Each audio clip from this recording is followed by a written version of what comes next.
Looks like we're live, everybody. We're back for live. another week. So exciting. Welcome to E-Quips weekly coaching tips that equip coaches, future coaches, and coach-like leaders to develop their excellence in coaching. I'm Laurel Elders, founder of the Institute for Integrative Intelligence. I'm a master certified coach through the ICF, and I got my start as a professional coaching geek in 2005. I have with me today Bryant Alexander and Jill Aronoff. Bryant's a coach that works with us in admissions, helping people align with coach training options that are best suited for them and their organization. And Jill is also a coach, and she's here to dialogue with us and also answer questions in the chat and post links as we go. And today we have a very exciting topic. We are kicking off a series called the 8 Domains of Human Potential. So we're going to be covering each domain and how they impact the coach, how they can impact leadership, and positively impact our clients as coaches.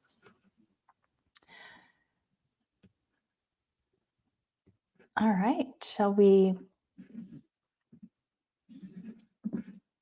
Yeah, let's dive in. Where would we like to start?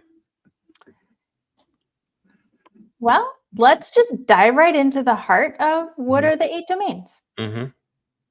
So covering each of those, in essence, the 8 domains are the avenues for expanding our capacity as a human being.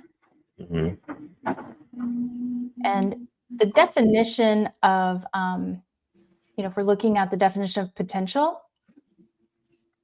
Oxford Language says having or showing the capacity to become or develop into something in the future. Another second definition are latent qualities or abilities that may be developed and lead to future successes or usefulness. Okay. All right. So I guess, with these 8 domains, and I know this is something that it's unique to the institution. I guess before we get into the what, Laurel, can you just talk a little bit about the why? Why do you think that this is important to really discuss? Because I know we talk about human potential. That has become a topic today, but why do you think right now this is something that's important to really address? So one thing is about developing our fullest capacity. So if you've got a leader that's developing their executive presence or even just their efficacy as a leader, and also as a coach, you can use the 8 domains to fully develop your skill sets and presence as a coach. And it's a way that we can also help our clients. So we're living in a time where after COVID, we hit a lot of stress points. And what they found is under stress, we disintegrate naturally, right? It makes sense. We disintegrate. So the best part of ourselves kind of get hidden and we become more reactive under disintegration. So making a conscious effort to integrate back into our potential and really expand our own, presence in whatever role we're playing. This is just one powerful avenue to really accomplish that. Gotcha.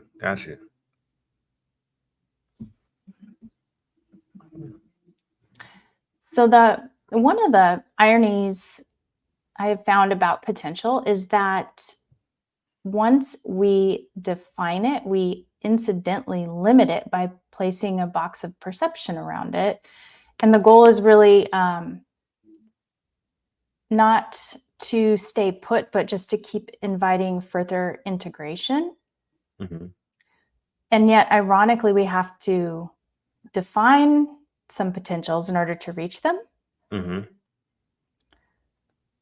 So the 8 domains can be a really powerful lens and a roadmap to accomplishing that. And there you go. Okay.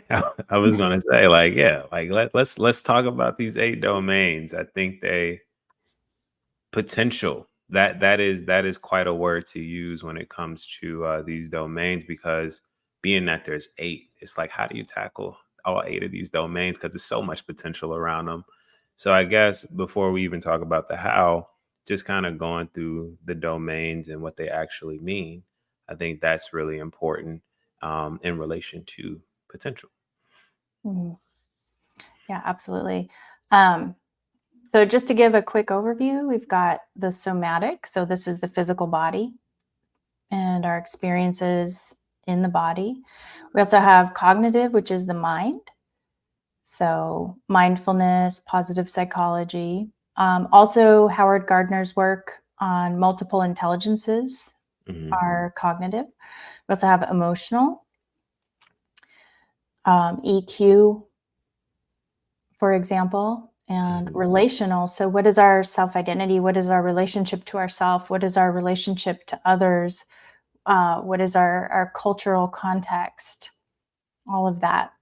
Hmm. And then spiritual, not necessarily being religious, but sometimes it could be a religion. Hmm. And our definition of spiritual in this context is a connection to something greater than the self. So, am I aware of a purpose? Am I aware of how I'm impacting the bigger picture and what is my role? And then motivational. So there's a direct connection to what motivates me, what's underneath the surface. Um, this could also be very connected to life purpose. Hmm. And energetic is one that's often overlooked. So what energy am I bringing into what I'm doing or not bringing into what I'm doing? Am I aware of my energetic footprint on my team? Hmm. And then we've got integrational. So this is bringing it all together. How can we be aware of all of these domains so that we can really engage all of them and have them interplay? So we Hmm. see, like, for example, with Einstein, he engaged cognitively, but he also was much more open spiritually Hmm. and looking at relationally. So he was engaging multiple intelligences to come to some of the pretty profound conclusions he did as a scientist. Hmm. Yeah. Yeah. I would say I guess these are just very profound in a sense, because they all work together, which is how we get to integration.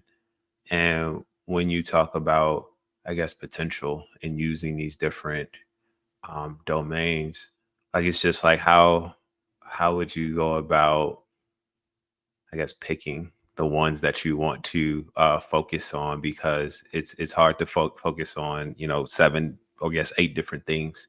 So how would you go about really focusing on, like, all right, these are the top 2, this is the one, or this is the 3 that I would like to focus on.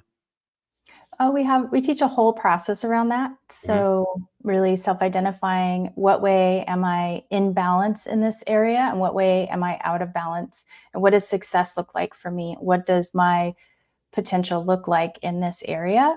Am I Hmm. aligning in that? So it's really, if the coach is presenting a way for the client to do their own self-assessment, that's Hmm. one way. Another way is to just go through a self-inquiry process as a leader and say, how am I showing up? Am I aware of my energy and my motivations clean? So you can use it for self-reflection. And as a coach, you can reflect on, how am I bringing my whole self into what I'm doing? Am I clear on my motivation for why I'm a coach? Do I have a solid relationship process with my clients? So again, it can be kind of like this really neat roadmap Hmm. for someone to really go deeper into their life. Hmm. Yeah. I'm Yeah. super excited about this because my favorite is probably somatic for sure. Mhm. But I'm excited because I get the cognitive and the emotional mixed up a lot Mhm. because they're so similar. Well, in my mind, they're similar, so I'm excited to see the differences. Yeah, yeah, we're going to go into each of these more in depth. So we're going to be doing one a week. We'll do a deep dive into what to consider in that domain for yourself as a coach or a leader. And covering some of the distinctions like Jill, you just brought up.